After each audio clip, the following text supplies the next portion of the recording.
Hello folks, how you doing? I am out here with, let's go ahead and raise your hands in the yard. Hey, Rodney, Matt, you're not Rodney, you're Matt. And out here with David too. We're out here, David's gonna show us around, man. He's about to cast net some bait out here. We're gonna see how that part goes. We're gonna do a little bit of shore fishing on foot, then we're gonna hit the kayaks later, and we're gonna tear up some fish, because it is beautiful out. The bait fish are moving, I think the big fish are gonna be moving. Let's go have some fun. When we first started cast netting, those crafty minnows and shiners decided to hide underneath the bridge. So I had to employ extreme and highly technical measures.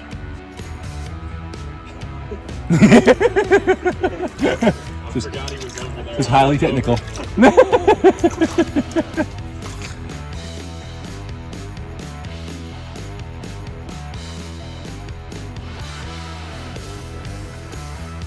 You know, it's pretty warm out, David. Just jump in there and chase them down, man.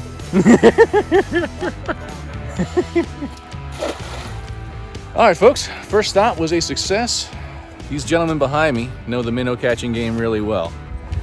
And you can't really see them in there, but I promise there's a ton of shiners in there. If I can get this in the sunlight more, but anyway, just trust me, you'll see the shiners. We'll get a GoPro in there. Now we're heading to our first location, which is going to be a residential pond. Dave was up. Dave, what do we expect in this residential pond over there? It's kind of hit or miss, man, but when you hit, you really hit. There's some bass in there up to 6.5 pounds, and it is a landlocked pond that has a tunnel underneath of it that connects to a main river. So you get all kinds of stuff up in there, big catfish, occasionally stripers will come up in the pond, which is really cool for a residential pond. Yeah. Crappie, perch, all the usual suspects, but we're targeting big bass in there today. All right. Let's do it. Let's get on the road. Folks, we just finished up at our first stop. First stop was grabbing bait. We are now en route to our first fishing location, which is ironic because we'll probably actually come back here and fish the afternoon. But that's because David, who's really familiar with these waters, has told us that this pond usually, this lake usually fishes a lot better when it's warmer out in the evening. We're gonna go to this residential pond. We're gonna check it out. There's a whole grab bag of species that are in the mix over here. So I'm gonna follow David and Matt over there. Got Adam and Rodney behind me, and we'll get back to you once we arrive on location. Look at that.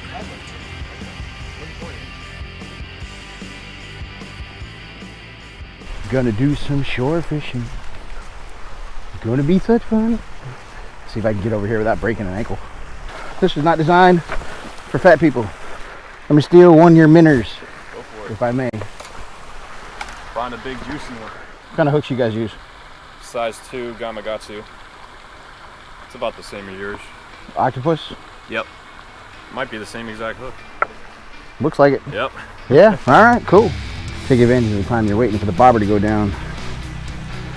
Never hurts to grab whatever trash you can.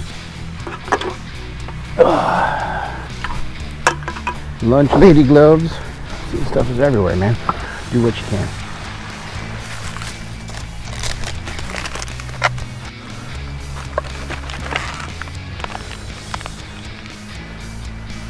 Here you go, buddy. Oh, it's a good one. Oh, Matty!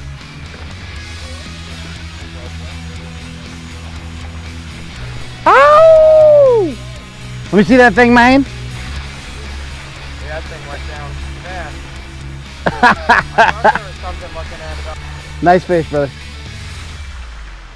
Water temperature and the fish's metabolism, the speed at which it will actually digest food is reduced significantly. You know, you think about like why they're not biting or why a behavior is different, and it actually comes down to like this biological function. It's cold means digestion isn't happening, which means you're not hungry because there's still stuff in the stomach. Uh-oh, here we go. Oh yeah. Oh. I'll let him have that. Yeah, that's just me getting itchy. Had one. Get up. Well, folks, we are about to wrap up here at spot number 1. Maddie got into a nice bass. I had a few opportunities that I didn't capitalize on. Broke one off, lost another, missed another. Such is life. But anyway, waiting on Adam over here because even when he's fishing, he's still cleaning up. Well, we're gonna head over to the next lake, launch the kayaks, and kick it off there. Catch up with you. I'm sitting here and I'm trying to read the terrain. David and I were trying to figure out what the plan was going to be. We have a very, very subtle wind blowing from my right to my left.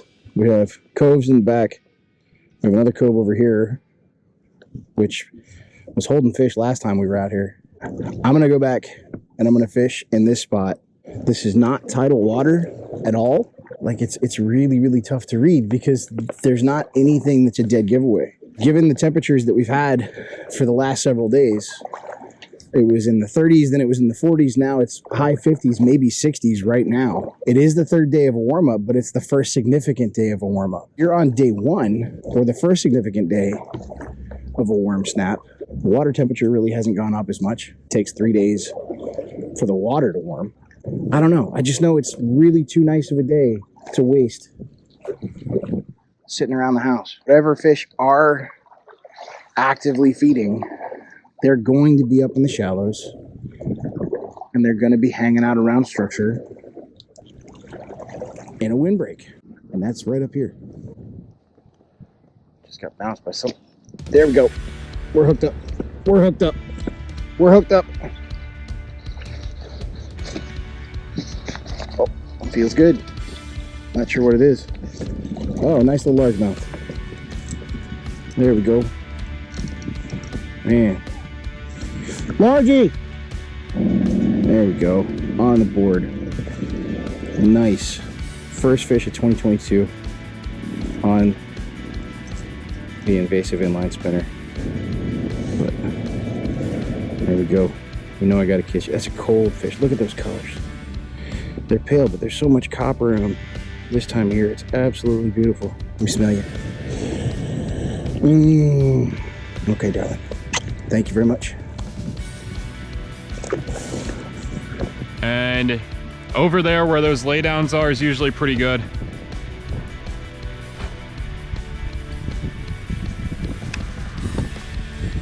Right as it hit the water, it's getting interest from something. That's definitely not just the minnow doing that. Something's definitely happening here, guys. Oh, he's under, he's under.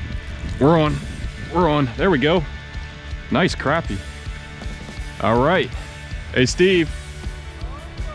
Crappie. Right as soon as it hit the water. There we go. Yep. Soon as it hit the water, too. All right, guys. Sweet. First fish of the day for me. Not a giant crappie, but a pretty one. Maybe there's a school out here, so let's get back out there with the minnow. Beautiful. First ever live bait fish from a kayak. That's awesome. It's a beautiful thing about using the size 2 hook is you can catch crappie, you can catch bass, pickerel. It's small enough to catch those, you know, perch and crappie, but it's big enough for the pickerel and the bass as well. So let's get back out there. That is a good start. Good start. So David just got a pretty good sized crappie on minnow. So what I'm about to do is change my approach, because up till now I've really been targeting the pickerel. But if perch and crappie are the ones that want to play, well then that's who I'm going to play with. Fish on. We are fish on. Let's see what we got here. I'm going to guess and say small bass. That might be a crappie, hard to tell. Look at that. Oh, it's a nice crappie. That's a nice crappie. In a textbook location, too. There she is. She came on a rig with a float down to about 3 feet to a very small split shot. Keep that minnow down at depth. And then to the 1/0 Gamakatsu circle hook. Nice. Ooh, that water is cold. Ooh, that water's cold. Boy, it's cold. Hey there, everybody. Sorry about the fire engine noises in the background. I promise it's not us. But I'm out here with the Legion. We are on some new water in Delaware, and we're catching fish. So we should have a good video for you soon. Let me get this guy back to the water and get back to the fishing.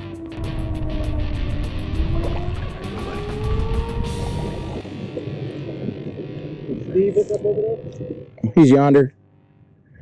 He's trying to get out of the wind. That's his move. Is he'll look for the windbreak, and he'll be like, okay, hey everybody, okay, I'm just gonna go over here real quick. He'll be sitting on the best spot. Let's go crowd him. Start fishing right next to him. How's it going, buddy? Right up ahead.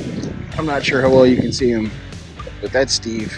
He's about one finger to the left of that last white building. Right beyond him, the water's glassy, which means that there is a zone where the water is being undisturbed by wind. And I can totally see the reasoning behind him camping out in that spot and working that line. What you're looking for are differences, right? Differences in the water surface, differences in the structure, differences in the depth. If there's a difference, right, then you've got something that, you know, fish may be attracted to. Ooh, is that a Guggen clutch over here? How many baits are up here? Good Lord almighty. This is awesome. It's my favorite color, sexy shad Guggen clutch. No way, it looks pretty much brand new as well. You guys see that right there? All right, I'll take that. Always love finding stuff. Oh yeah, great. This is virtually brand new. Somebody's throwing it on straight braid. It's an $8 lure I can just get right out here, and of course I'm taking plastic and all kinds of other junk right out of the environment, so it's a win-win. Hooks are in, I mean, this thing is in perfect shape. This bait right here is in perfect shape. Somebody must have just lost this, like, probably today maybe. I mean, the hooks aren't rusted at all. This thing is virtually brand new. Got that, the underspin. Let's see if there's any other lures over here. Guys, I always love when people leave me gifts hanging from the trees. We got here a little spinner with a trailer on it. I always keep my pliers and scissors with me here, so we'll get some of this crap out of here. Thank you very much. I'll get the line out as well. Take some pollution out of the environment. There's all kinds of stuff up in this tree. Oh, get off of there. Yes. Normally, oh, yep, there. Do you have it or not? There he is, fish on. I knew you were in there. Oh, son of a... So normally, folks, I don't recommend getting quite this close to the structure I'm fishing. Oh! I don't recommend that either. Let go. Oh my God, could it happen?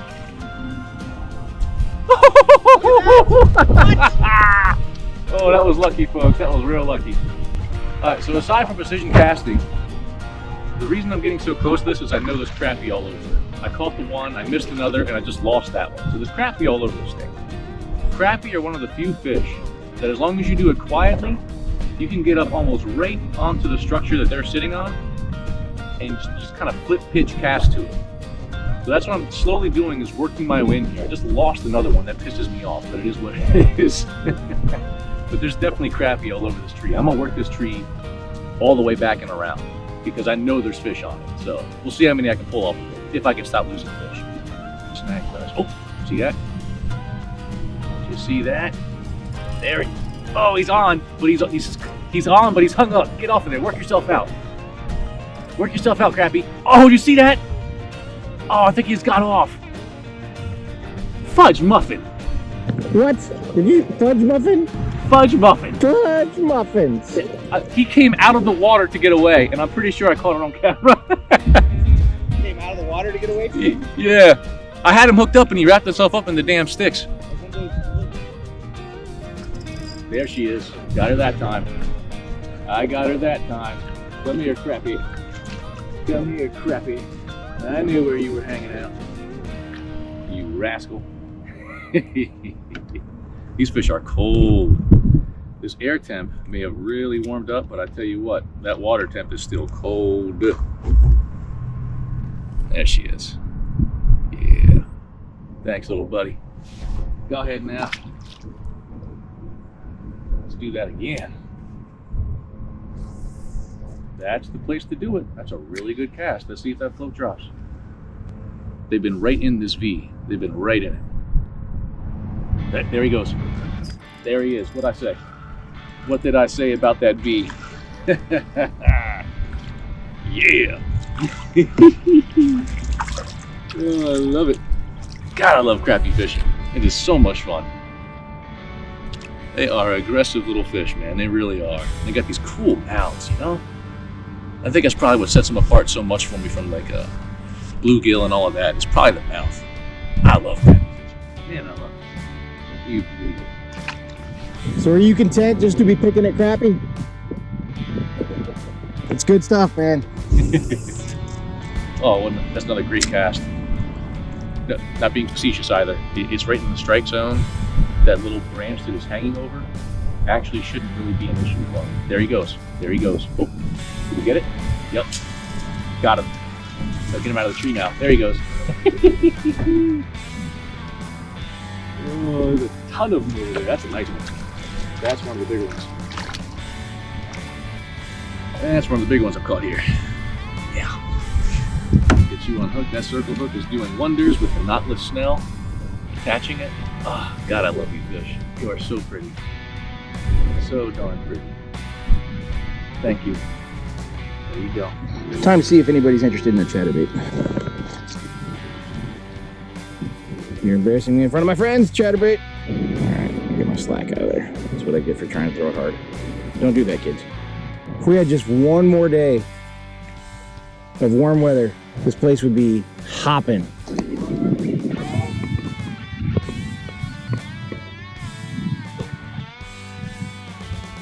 The sun is going down. The day's going to be over pretty soon. And here I am paddling across this water to the sound of honking geese and the laughter of my friends. It's pretty fantastic if you think about it, right? Like you know, you grow up, you go off, you see the world, and eventually you settle down in a new place with a new job, with your own family, and you try to figure out how to be successful, or you know, try to figure out what even is success. And I will tell you right now, this is it. Right here. This moment. The barking dogs, the noise, the water, and the laughter of people that become your brothers because of common love of fishing. And that's, you know what, like, I'm so freaking glad that I'm with the Legion. I'm so freaking glad that I found these guys, that I got into fishing again. It's awesome. That's all there is to it. All right, folks, we are off the water. And before we head home, we're heading to a place that Dave says here has the best ice cream in all of Delaware. What's the name of this place? Tres Sorel Dulce. There you go. Don't try to spell that. Wait, one more time? Tres Sorel Dulce. Tres Sorel Dulce. Now, they got an ice skating rink. They got putt-putt golf. They got ice cream. Let's go try this ice cream and see if David's a liar. All right.